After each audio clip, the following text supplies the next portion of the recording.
Thank you very much for the kind introduction.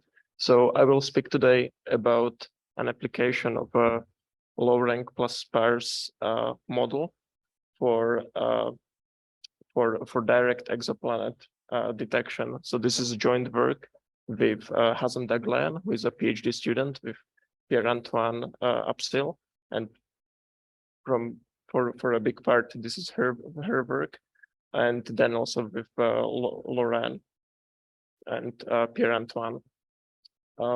So there will be a small overlap with Sanjin's talk, who gave a very good broad overview of what sort of models are used for these problems. In summary, we are interested in detecting planets of and possibly various attributes of these planets in faraway solar systems. If you look at the data, it looks roughly like this. So you can see the star in the middle, which is very bright. It's easy to see, but the difficult question is whether there might be a small planet moving around. So, for example, here on this picture, you might have not realized, but actually there is a planet. This is actually a very simple, easy case of detecting a planet. Although, you know, if you were just looking at it without any sort of computer vision algorithm, you would have a very difficult time realizing that there is something.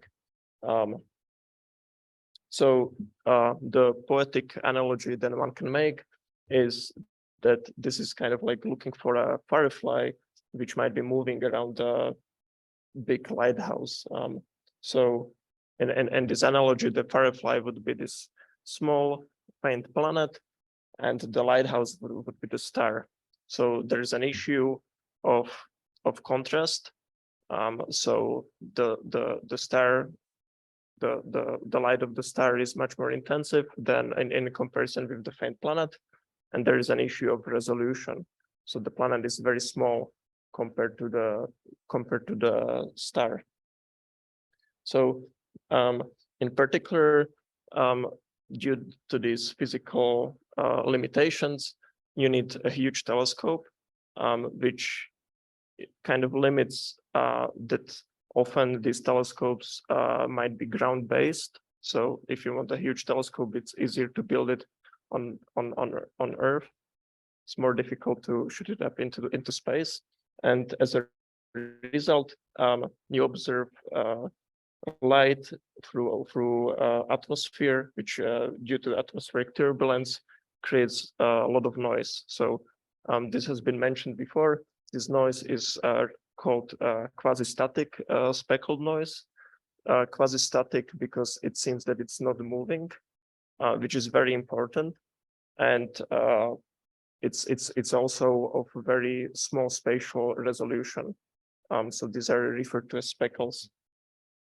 And what is especially difficult about the problem is that these speckles are of similar. So this speckle noise is of a similar size and similar intensity as the planet. So here you can see that the planet is highlighted in green, and it's very similar to and maybe even less observable than some of these speckles on a single frame. So the solution to this problem is to not take just a single observation, but to take a sequence of observations during a single night. So here, if you have a ground-based telescope, as Earth is rotating, you will see that due to the rotation of Earth, the planet will appear as if it were rotating, whereas the quasi-static speckled noise, which is due to atmospheric turbulence, will remain relatively static. So it will not have this rotating movement. So this is the main principle of angular differential imaging. which is a widely used approach in direct exoplanet imaging. So in particular, then the problem is set up like this. So we have a sequence of frames. So that's the image sequence on the left. And we want to decompose it into a background and foreground. The background will contain the star and also possibly and also the speckles that we want to kind of subtract from the data, and the signal is the foreground, and that is the rotating planet. So, and here we are quite fortunate because due to the fact that we know we can approximate the rotational velocity of Earth. We know we know that if there is a planet present, we know how fast it will be rotating. So we don't know where it is, but if it were there, we know roughly how fast it would be moving in these circular trajectories. So first, I will review kind of in more additional detail to Sandrine's talk, kind of the classical low-rank approach that one can use. So this is a classical method called PCA or annular PCA. The annular part is not that important. All that the annular part does is that you subsample the frame only in a specific radius range. But the basic principle is that since the star and the quasi-static speckles are not moving, you can model it as a static background with a low-rank matrix. So here, you take the image sequence of T frames. Let's say that each frame is n by n, and you unfold it into a matrix where each row corresponds to a single frame. So each row is a vectorized single frame. And then if you do the low rank plus some foreground decomposition, so you can just subtract some low rank, that will subtract the static background. And then you are hoping that what will remain the residual cube after subtracting this low rank is foreground, that it will have this dynamic movement present. So the second step after such a computation with PCA is that you take the foreground frame. So in that, remember, you are hoping there is the moving planet, and you try to detect whether there is a planet or not. So what you do is that you take these frames. So again, these three frames different to 3 consecutive times. You derotate it such that you align the position of the star. Remember, we know the speed of the rotation, so we know exactly how to derotate it. And you sum it up into, or maybe you create a median frame, or you can take a mean frame, sum it up to enhance the signal, and hopefully the other noise will not be temporarily correlated. So you hope that it will get out. And then you can compute SNR based on estimating the noise throughout the time sequence, and you get the detection map where you can see maybe that the circled part, that is the location of planet, and it's more pronounced at that point. So then you can have some sort of detection threshold where you say that's where a planet is. So this is kind of the classical way, standard way. And yes, so but I mean, what is important about the classical way is that it's sequential. So you first estimate the speckles, the low-rank component, and then you want to perform detection of the small planet. So our recent work, which last week we presented at ICASP, tries to have an overall model, which is based on a low-rank plus sparse additive model, and with a specially crafted dictionary, which takes into account this rotating movement. And we attempt to do simultaneous estimation of the two components. So this is the main model. So here X is the unfolded matrix of observations, where each row corresponds to a single frame. And then we want to decompose it into these three components. So the low rank component, that is the quasi-static speckled noise and the star. And then we have this psi p, which will model the rotating planet. And finally, we have some additive residual noise, which we will assume that it's Gaussian. So the restrictions is on the rank of L, on the number of non-zero entries of P. So P, I will explain on the next slide, this what P and psi of P corresponds to. But P is n by n matrix, and we have additional constraint due to the physical model that this P should be non-negative. I will get into more detail of how this psi p, how this linear transform combined with this n by n matrix, how it models the rotating movement of the planet. So this psi of p, we refer it to as a trajectorial transform because it models the trajectories of this planet.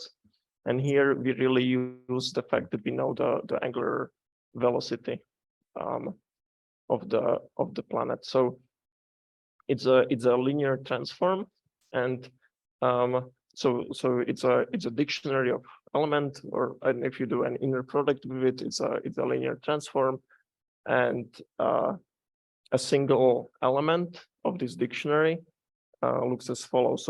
So here on the left, I show an n by n matrix. So I think this one is 35 by 35, and it has only single one at a position 25, 25, and it's zeros otherwise. So it's a single element of this dictionary. If we apply psi of p to this matrix P, we will get a single element of the dictionary. And what it does is that you take the point spread function that is known from the optical device, and you put it in the first frame in that location. And then what you do is that in the subsequent frames, you rotate it and copy the PSF. So you simulate these rotating movements using the knowledge of the angular velocity that you know. What is nice about such a transform is that although the dimensions of this transform might look slightly concerning because it goes from n squared to t times n squared. In fact, it's a very simple thing to implement. It's just a convolution and combined. So convolution with the PSF kernel combined with copying with copy and rotation in time. So you can apply these transforms very quickly. So and then if you want the maximum likelihood estimator for such a model, we need to solve this kind of non-convex optimization problem. So here X is given and L and P is to be estimated, and we have knowledge of the transform psi. So we have we adopt this normalized alternating hard for this problem. So this is from previous work that I did during my PhD, which solves these low rank plus sparse estimation problems under RIP and yeah, so you can solve these problems, but here it's slightly modified to this particular relates between updating the low rank component and the sparse component. So the low rank component is fitted by using truncated on the rank on the fixed rank set, and then in the sparse component, we do basically a gradient descent update with a specially chose step size. So here in line 3, that's basically just the gradient descent direction, given that we know L.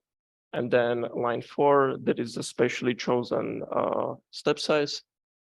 And line 5, that is basically a projection on the sparse set after taking this single gradient descent step with the specified step size. So yeah, we run several iterations of such an algorithm, and we converge to a solution. And once we converge to the solution, what we find in this matrix P are the initial locations of the planets, or as you know, we would hope so. So here is an example of an output of this algorithm. So this is, I guess, kind of one of the benchmark data sets, although I guess it's slightly smaller in size. So this is a single band data set. So we have it has 612 frames, and it covers 83 degrees angle. So here I think we actually subsample to get every third frame to kind of bring the computation bit down. And then if you run the algorithm and you look at a single frame at time t, you will find that you decompose it. The low rank kind of captures the star and any kind of quasi-static speckled noise, and then this psi of p detects a single exoplanet, and then there is some residual error, and you can see on the color bar that the scales are vastly different. So most of the energy, most of the norm is concentrated in the low rank component. Right, so this is then another comparison with the classical SNR-based detection map that I explained earlier. Then in the middle, that is our proposed method, and then on the right is a different method that we designed previously, called the likelihood ratio, which is similar in spirit in some ways. But you could understand it as doing kind of exhaustive search of trying all possible starting locations of the planet. So there you kind of look at all the pixels in the frame, and you ask for every single, you perform independent computation for every single possible starting location of the planet. So it takes a long time. It takes maybe, I don't know, several hours, whereas the one in the middle, this low rank plus sparse method, tries to figure out the support set of this component P on the go. So it takes much shorter. And yeah, so we see that in the classical approach, so we inject, this is a synthetic test, so we can simulate a planet in the data set of a specific intensity.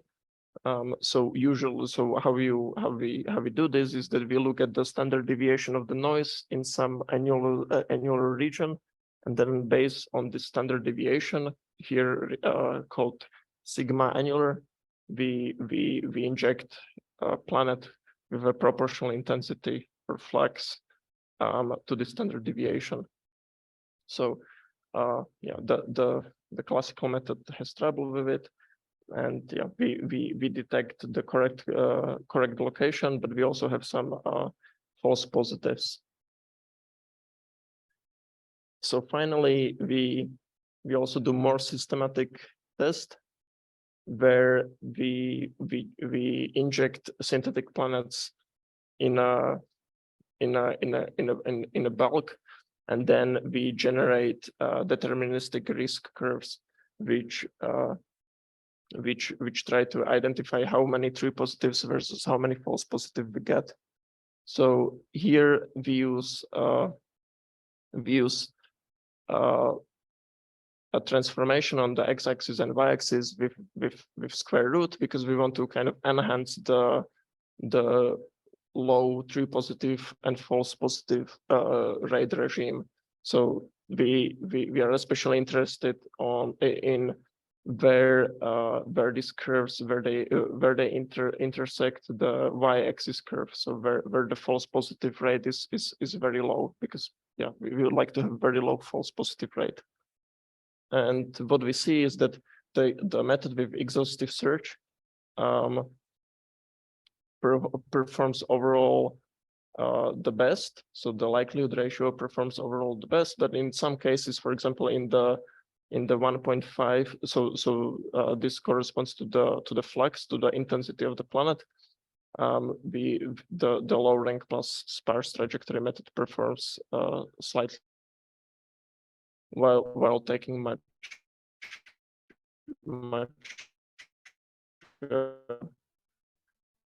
shorter time to compute. And then you can see also that there is zero planet, and we just want the algorithm to detect that, yeah, that we